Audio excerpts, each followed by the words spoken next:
बिस्मिल्लाहिर्रहमानिर्रहीम।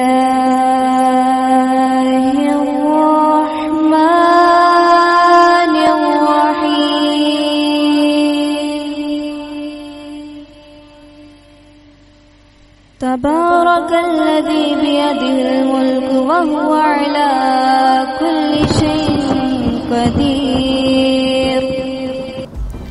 अस्सलाम वालेकुम प्यारे दोस्तों, कैसे हैं आप सब लोग। उम्मीद करती हूँ कि आप सब लोग अच्छे तरीके से अपनी ज़िंदगी बसर कर रहे होंगे और खुशहाल होंगे। मेरे उन तमाम YouTube के साथियों को खुशामदीद मेरे चैनल पे, जो मेरी YouTube वीडियोस देखते हैं और स्टोरी सुनकर लुत्फ़अंदोज़ भी हो रहे हैं। आज हम छेड़ेंगे दूसरी रात का किस्सा।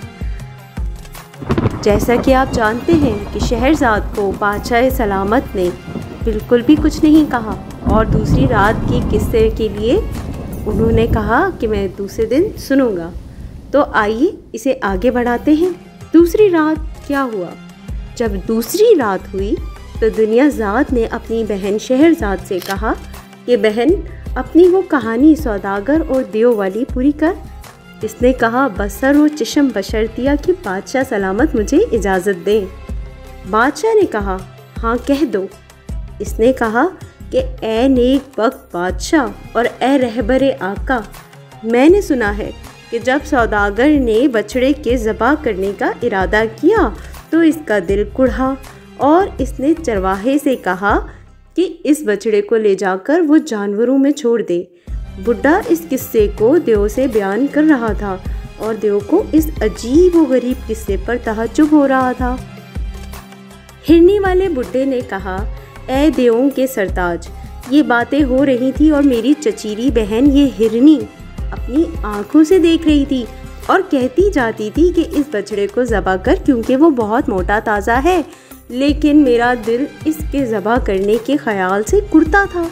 मैंने चरवाहे को हुक्म दिया कि इसे ले जा और वो इसे लेकर चलता हुआ। दूसरे रोज़ मैं बैठा हुआ था कि चरवाहा मेरे पास आया और कहने लगा कि ए आपा, मैं आपको एक खुशखबरी देने आया हूँ, क्या इसके बदले आप भी मुझे कोई खुशखबरी देंगे? मैंने कहा कि हाँ। इसने कहा कि सुनिए, मेरी एक बेटी है। इसने बचपन में एक बुढ़िया से जो मेरे यहाँ थी जादू सीखा है। कल जब आपने मुझे बछड़ा दिया तो मैं इसे लेकर अपने घर अपनी बेटी के पास गया। इसने इसे देखकर अपना मुंह छुपा लिया और फिर पहले वो रोने लगी और फिर वो हंसने लगी और कहा कि अब्बा, क्या मैं तेरे आगे इतनी जलील हो गई हूँ कि तू मेरे पास पराये मर्दों को लाता है? मैंने कहा कि पराया मर्द कौन है और इसकी क्या वजह है कि पहले तू रोने और फिर हंसने लगी? इसने कहा कि ये बछड़ा जो तेरे साथ है वो हमारे आका का बेटा है, जो जादू के ज़ोर से बछड़ा बनाया गया है और ख़ुद इसकी सुतेली माँ ने इस पर और इसकी माँ पर जादू किया है। ये है सबब मेरे रोने का और रोने का सबब इसकी माँ है जिसे खुद इसके बाप ने ज़बा किया है। ये सुनकर मुझे बेहद ताज्जुब हुआ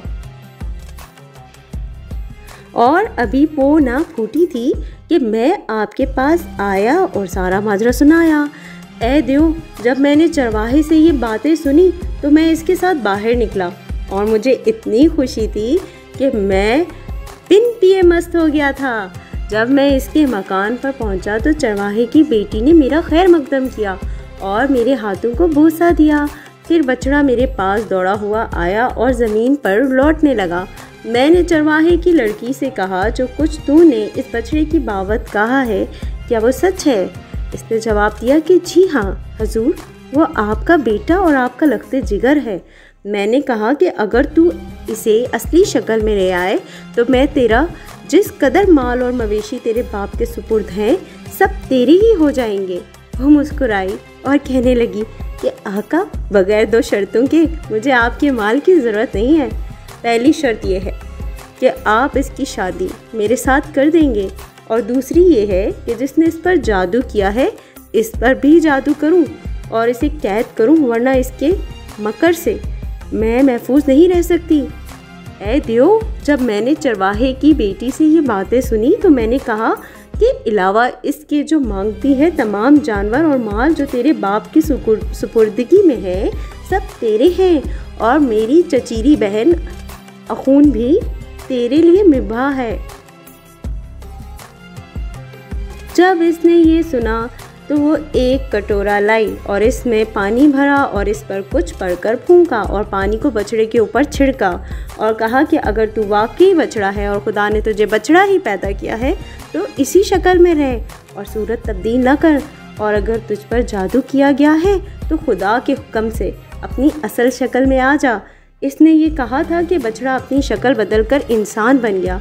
मैं इससे लिपट गया और कहने लगा कि तुझे खुदा की कसम है कि जो कुछ मेरी चचीरी बहन ने तेरे और तेरी माँ के साथ किया है सब बयान कर।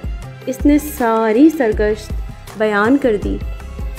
मैंने कहा कि बेटा तेरी निजात देने वाला तो खुदा है, उसने इस लड़की को अपने पास से भेजा है।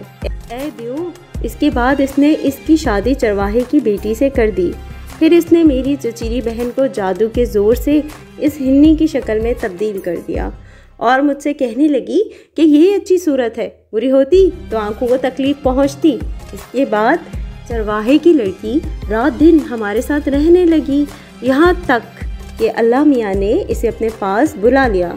जब वो फौत हो गई तो मेरे लड़के ने हिंदुस्तान का सफ़र किया और यही इस शख्स का वतन है जिसके और तेरे दरमियान ये माजरा पेश आया है। इस सफ़र में मैंने अपनी चचीरी बहन हिरनी को साथ ले लिया है और इसके साथ शहर शहर फिर रहा हूँ ताकि अपने बेटे का पता लगाऊं। यहाँ तक कि किस्मत मुझे यहाँ ले आई और मैंने इस सौदागर को देखा कि यहाँ बैठा रो रहा है। बस ये है मेरा किस्सा। दियो ने कहा कि ये किस्सा अजीब व गरीब है और मैंने तिहाई खून बख्श दिया। दूसरे बुड्ढे ने किस्सा शुरू किया। इसके बाद वो बुढ़ा जिसके साथ 2 शिकारी कुत्ते थे आगे बढ़ा और दियो से कहा कि अब मैं तुझसे वो माजरा बयान करता हूँ जो मेरी और मेरे दोनों भाइयों और इन कुत्तों के दरमियान पेश आया था। अगर तेरे ख्याल में वो अजीब व गरीब हो तो इसका दूसरा तिहाई खून भी बख्श दीजिए। दियो ने कहा कि अगर तेरा किस्सा भी वाकई अजीब व गरीब होगा तो मैं ऐसा ही करूँगा।